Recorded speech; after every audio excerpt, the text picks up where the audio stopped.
on TikTok talking about this last night, about 2027 and what the interpretation is of the genetic mutation that Ra Uru, the founder of human design, talked about, and Richard Rudd talks about it being the third of the threefold sequence of awakening that we've gone through. So it's 2027, it was 2012, and then the harmonic convergence in 87, excuse me. So those are this would be the last of the sequence. Ra always said that we were going to go through some mutation, genetic mutation.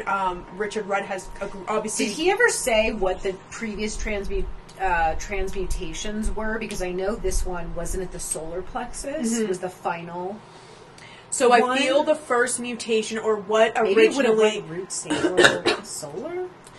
Because I feel when Ra channeled it, right? Yeah. So the solar plexus split off into the spleen. Right. And the heart center split off into two. Yeah. So I would say those would have been the first mutations. Right. That's the...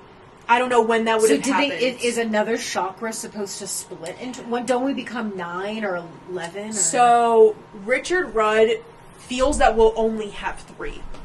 Right, that they'll actually merge. They'll merge, and that it will be heart, crown, and sacral, I want to say. Heart, crown, heart, that's right. Or heart, crown, throat, maybe, because the throat's a big one.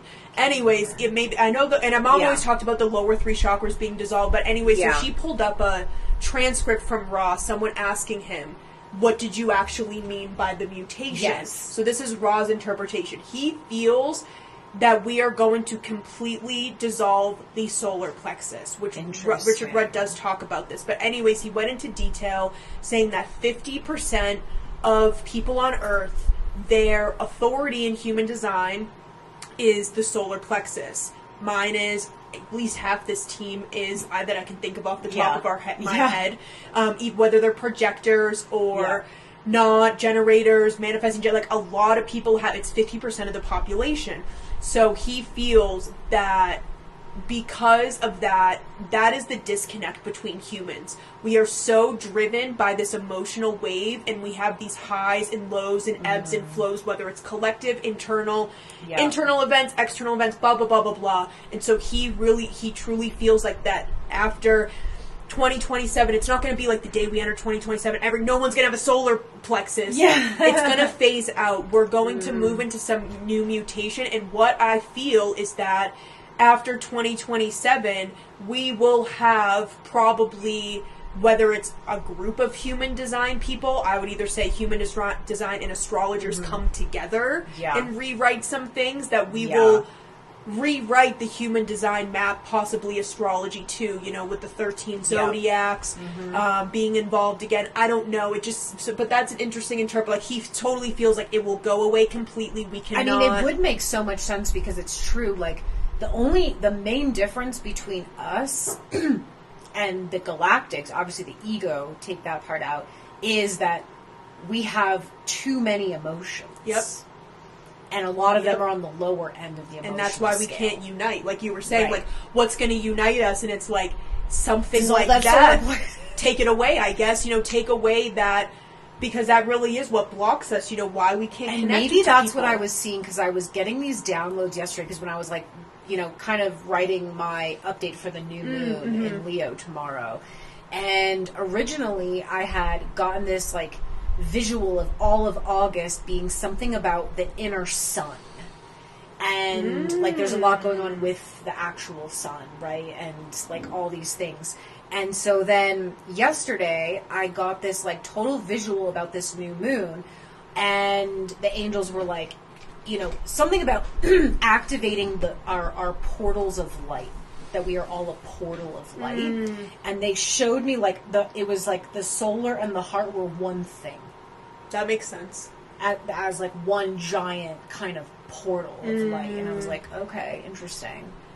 That would make sense. That makes a lot of sense. I kind of really like want to Google and see if I can pull up what he said, because she just read a brief like sentence from him, but I kind of want to know. He did a lot of seminars before he passed away. Yeah, see if he put anything. And then the other thing, obviously, that we've talked about that is like super interesting is Well, 2025 is the real marker. Like, everything's going to shift and kind of begin that, I think, that transition into 2027.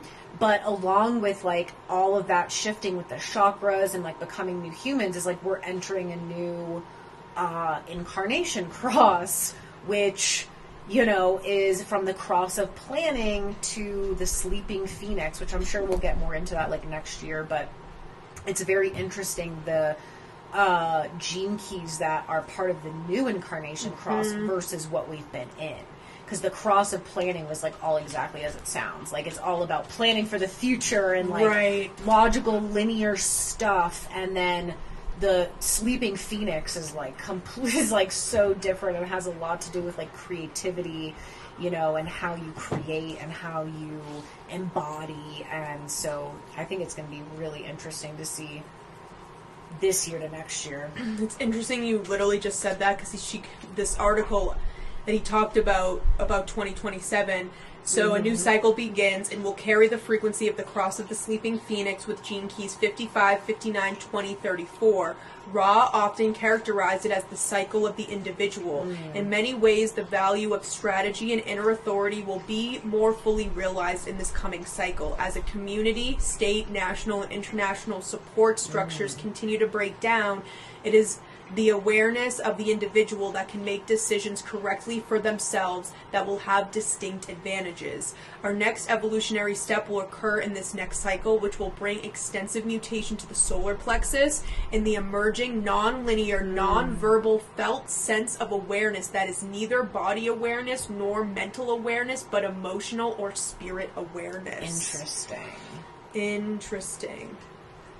And then Pluto provides us with the truth, and the truth mutates over time. Every gene key mutates as Pluto passes through it, approximately every 252 years of movement through all 64 gene keys. Our current orbit of Pluto around the Rave Wheel began the mutation of the 9-centered humans in 1781. And Pluto's next orbit of the wheel will begin the mutation of the solar plexus. What was at one time God's truth then became a collective truth, which will become the truth of the individual. Oh shit, now we got Neptune. Neptune's role in the program is deeply veiled, working below the surface of the gene key at a genetic level. While at the surface, this planet puts forth an illusion, a glamour that is often misinterpreted by the mind and the collective unconscious and filled with misinformation and misdirection.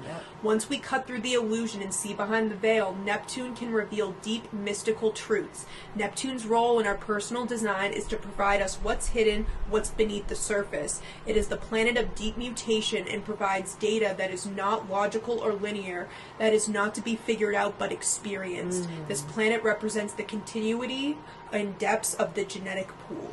And it's so interesting because how they mentioned both Pluto and Neptune, because so the new moon tomorrow, at the time that it peaks, which is really early, it's like 8 a.m. Eastern time.